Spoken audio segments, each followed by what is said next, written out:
Hey Warriors fans, this is Bloody Red 13 here again to come discuss a pretty popular topic right now on whether Hollyleaf is good or evil. And before we start this, I'd like to point out that this contains major spoilers for the third and fourth series and for Hollyleaf's story.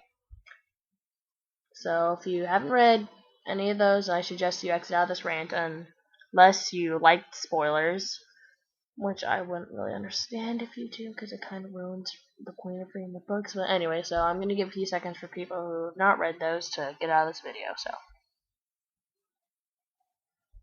okay, now that people who have read all that are on this video, I'd like to point out I do not think Hollyleaf is evil. She is one of my favorite cats of all. In fact, no, she is my favorite warrior cat.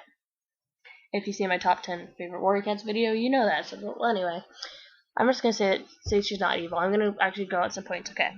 Where you're like saying, oh, she murdered Ashfur and then she tried to kill Leaf Pool and everything. It's like, I can understand she may have had a psychotic break, but when you think about it, Ashfur kind of had it coming. I mean, he tried to kill Firestar and Hollyleaf and Jayfeather and Lionblaze, so I can't consider her evil for trying to kill Ashfur. And, well, anyway, just to try to walk in Hollyleaf's steps. Her whole life has been about following the warrior code. Her life is dedicated to the code. Nothing is more important to her than the warrior code. Then to find out her own birth is against it? Of course her brain would kind of snap for a short while, but her whole life was just ripped to shreds. When Squirrel Fight revealed that they were her kids, and with her finding out her parents are the Medicine Cat of Thunder Clan and a warrior of Wind Clan. So not only is she half clan, but her mother's a Medicine Cat. And that's against the code she loves so much in so many ways. So, of course she would kind of snap, but I just don't really blame her for that. And she didn't, I know people are saying like she also tried to kill Leaf Pool, but she blamed, I love Leaf Pool too and everything, but, and I definitely don't hate Leaf Pool. Like, I was a little annoyed when she tried to kill Leaf, but she didn't officially try to kill her. She just said, you're gonna eat them, like, I've killed before, I can do it again. But I personally think, even if Leaf Pool hadn't said anything, that she would not have been able to do it, because Ashfur, she felt the reason because Ashfur tried to kill her and her littermates, but Leaf Pool, I just personally believe in my heart that Hollyleaf could not have found a way to kill her, because with the emotion in her and depth of her character, I could not find it in my heart that she would try to kill Leaf Pool. I think she was just very emotional and bitter, and I just love her, and I don't think she could have ever done that. So moving on, then when she went into the tunnels, the tunnels collapse, and as far as the clan cats know, Hollyleaf is dead, but secretly she's alive in the tunnels, and Fallen Leaves nurses her back to health.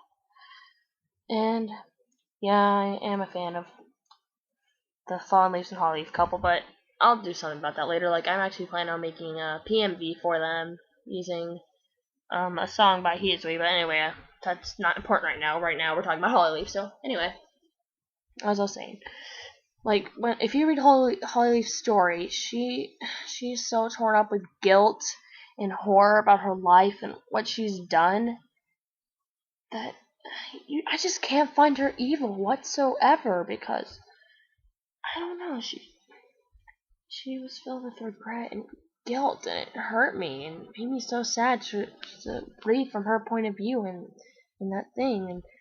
And in the end, even though I personally believe, and it's even stated on the Warrior Wiki, her and Fallen Leaves were in love and everything. Even though she did love him, she left because she knew her place was with the clans, even after everything that's happened. And that shows true loyalty and courage, especially after everything that's happened.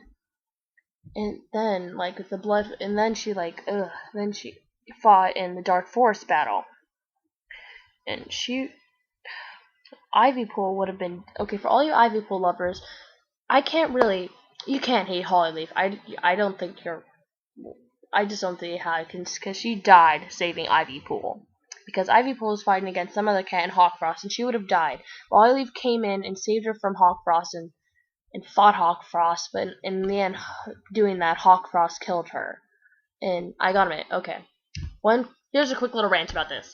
I love Hollyleaf, and when she died in the tunnel collapse in the third series, when I first read that, my warrior fanness and life fell apart. I was depressed and deprived and angry because she was my favorite cat. Then third theory, she's bring her back, and my life is whole and happy again, just to have her killed off in the next book.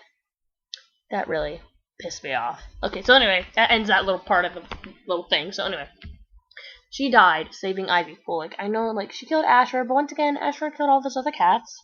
Well, at least attempted to.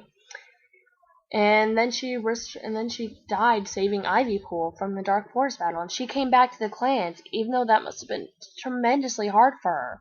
So, no, I personally don't think Hollyleaf is evil, but you have your own opinion and I have mine, but I just think out of all the cats in the series, Hollyleaf is one of the most loyal and courageous cats to ever exist, and I will always respect her, and I'll always love her character. So, that's the end of this, and to all you Hollyleaf haters, I hope maybe this little speech has like made you don't have to love Hollyleaf, but I hope it's made you feel differently about her. So I guess that's the end of this. So Letter of Heart 13 is out.